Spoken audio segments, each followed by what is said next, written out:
Hello book lovers, welcome to Uncommon Reader. It's Daniela here and I'm coming to you today with 8 short novels for Shorty September. A video that was inspired by Margaret Pinard that made a comment on my recent cozy coffee mug book tag. And she was mentioning my banana Yoshimoto, which I was talking about in the video, and how great it would be for Shorty September. It's a term that I've never heard of, being kind of new to the BookTube in English here. And so I did some research and I said, oh my God, what a great topic for a video. So I came up with 8 titles that I've read and loved, and they are from different genres. So you might find something that inspires you. And let's start with the culprit herself, Banana Yoshimoto. And I have her first novel, her debut novel, Kitchen. This is the Italian version, but it kept an English name. This was written in 1988, but it was actually translated in English in 1993.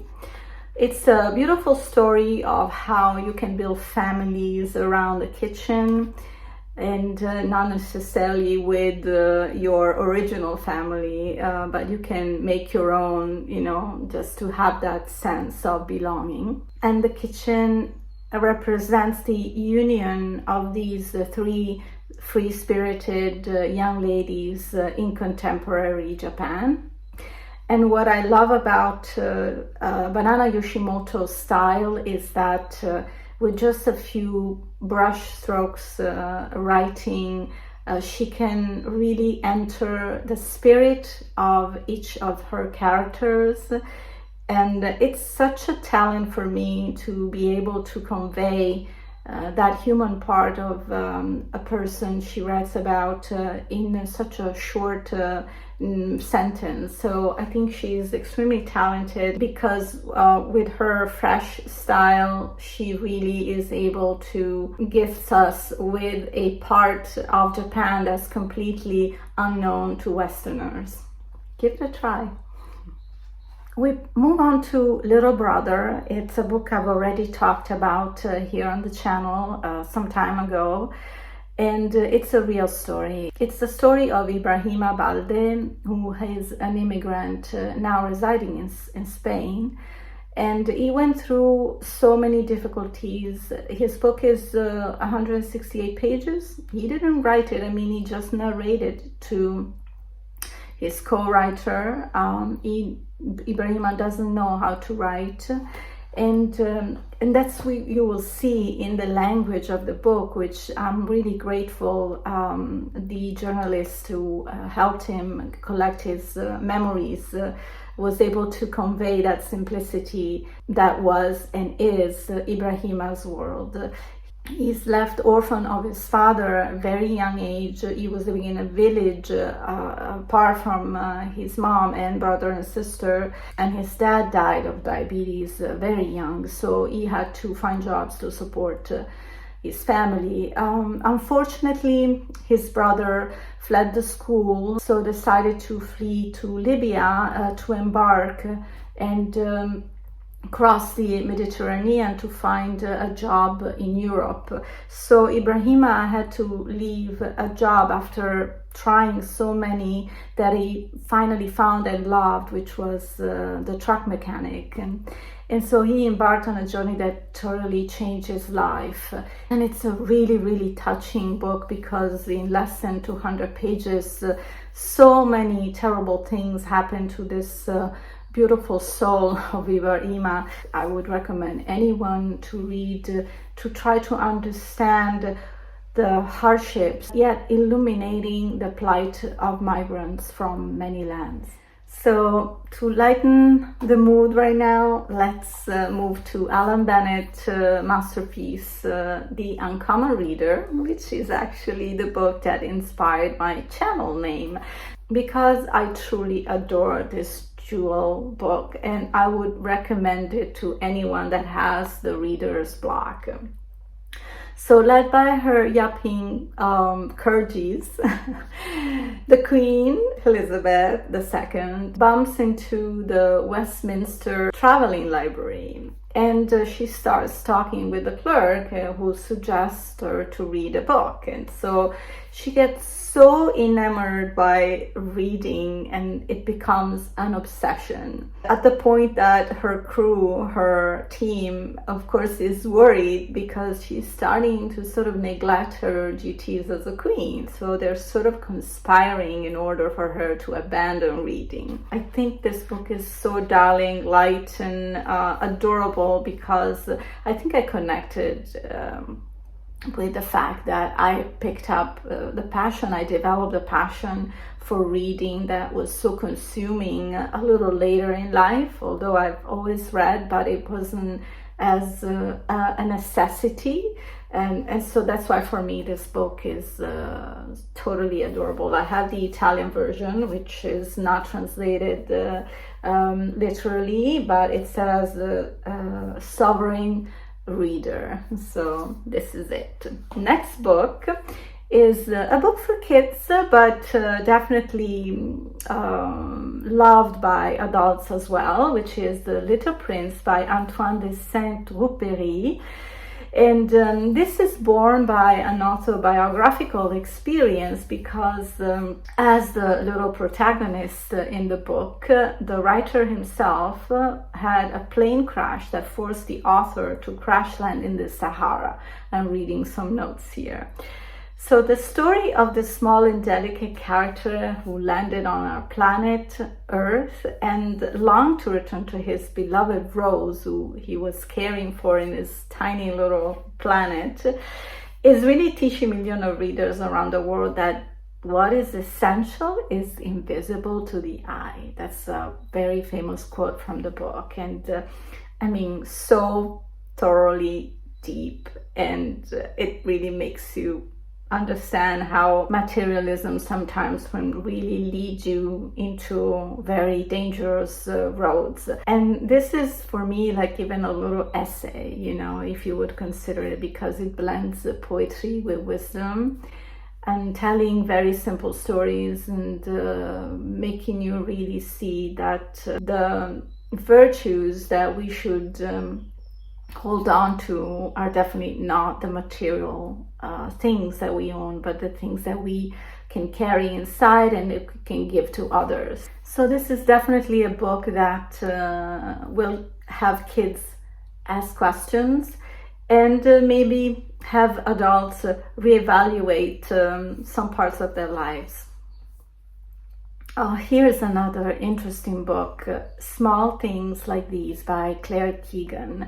We are in a small Irish town in 1985. It's Christmas Eve, and our protagonist, Bill Furlong, is a coal merchant and a family man that's facing its busiest season. So they have to get ready for, Christmas Eve. So while he's delivering an order to a convent, Bill is a witness to a scene that will stuck in his mind and will have him thinking. What he saw, he can't get out of his head, because in his mind, in his heart, he feels like it is something that he has to report to authorities, but as well he understands that he lives in a society that's also complicit to the power of the church. The book only hints to the surface on the Madeleine laundry topic, but I thought it was still really, really potent, and it would definitely make me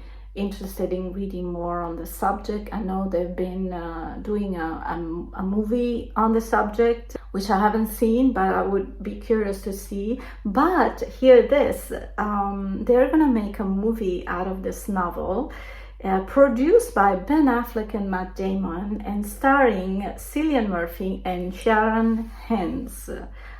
I don't know how to pronounce it, but this guy I love because he was in one of my favorite BBC series on Persuasion, which is my favorite Jane Austen book, by the way.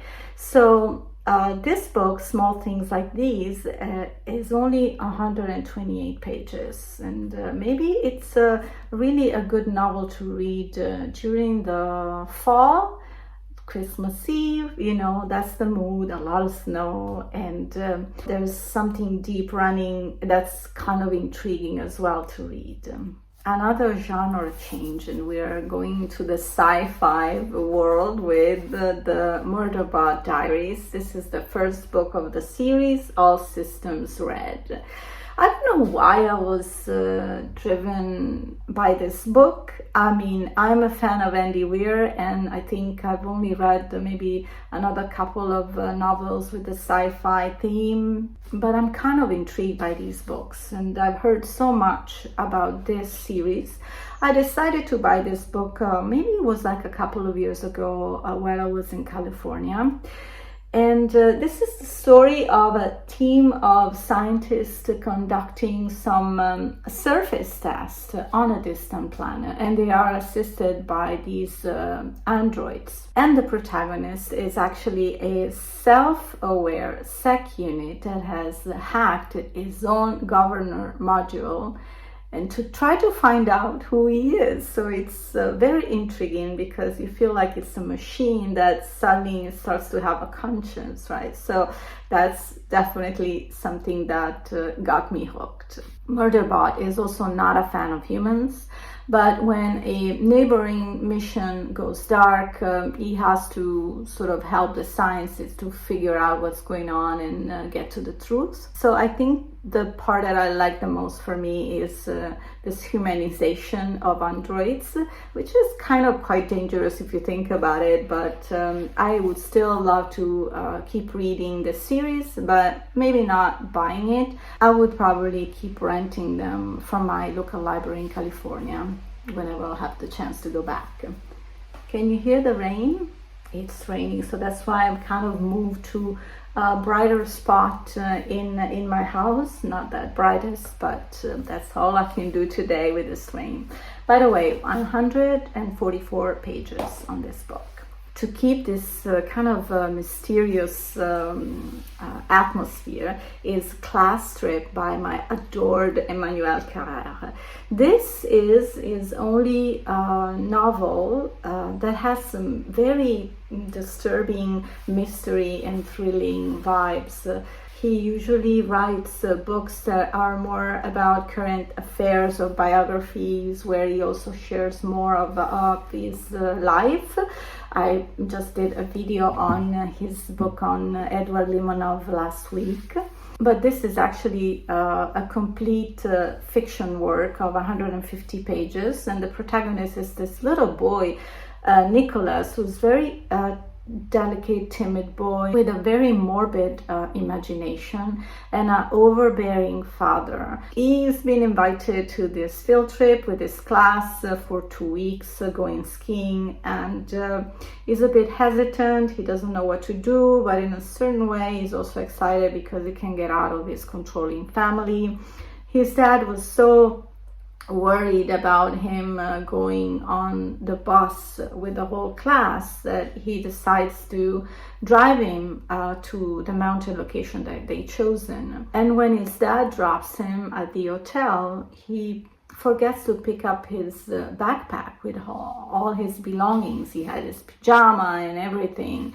So he's already starting with the wrong foot because he's sort of ashamed that he was so silly to forget his luggage, and the boys in his class are kind of, you know, making jokes about him. He finds some help, but he has a very difficult start during this trip.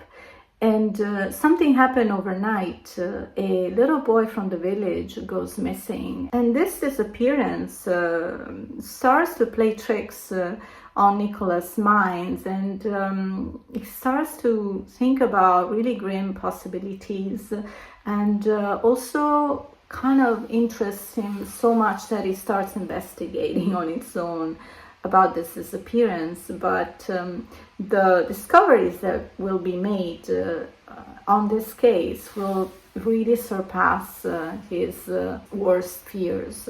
I don't want to give out too many details, but definitely this was such a gripping story for me, and I really enjoyed Carrère's experimenting with this genre, and I think he got really good at it. So I hope he can write more fiction. Why not? The last book for today is a book by Sepúlveda, The Old Man Who Read Love Stories. I have my Italian version here. I found this book quite romantic in many ways. It's the story of an old man, Antonio José Bolivar, who lives at the edge of the Ecuadorian Amazon forest. He arrived there after many years of adventures and misadventures. He actually lost his wife very, very early. And now he lives in this hut where he has a simple hammock and a faded picture of his wife on the wall. And he has this passion of reading love novels, who he gets from a dentist that occasionally visits the village and provides him with these reads. I guess it brings back nice memories for him. In a way, also, he's truly connected with the forest itself because of a very important experience he lived when he was younger. In fact, he spent some time living with a tribe called the Shuar Indians. That they had a particular wisdom, an intimate agreement with the rhythm and secrets of nature that none of the hungry gringos that live in his village understand and are able to grasp. So I found this book really deeply connected with the issue of sustainability, and you think that this book was written in the 60s, I think. So he was one of the few, of the first people that were writing about the importance of keeping our forests alive. And we know the Amazons have been depleted so badly, and I think he witnessed that as well with his own experience, the writer. So I found this homage a very beautiful message for us to understand what's so important to keep our planet alive, and the powerful message that nature is sending us, and maybe join in the action, why not, of protesting however we can. So beautiful, Sepúlveda. I want to read more. And that's it for today, folks. I would love to hear your thoughts on these books. Have you read them? Would you recommend your short novel favorites to me? Head to the comments and let me know your thoughts. I look forward to talk to you, and I look forward to see you here on Uncommon Reader next week. Take care in the meanwhile. Happy reading. Ciao!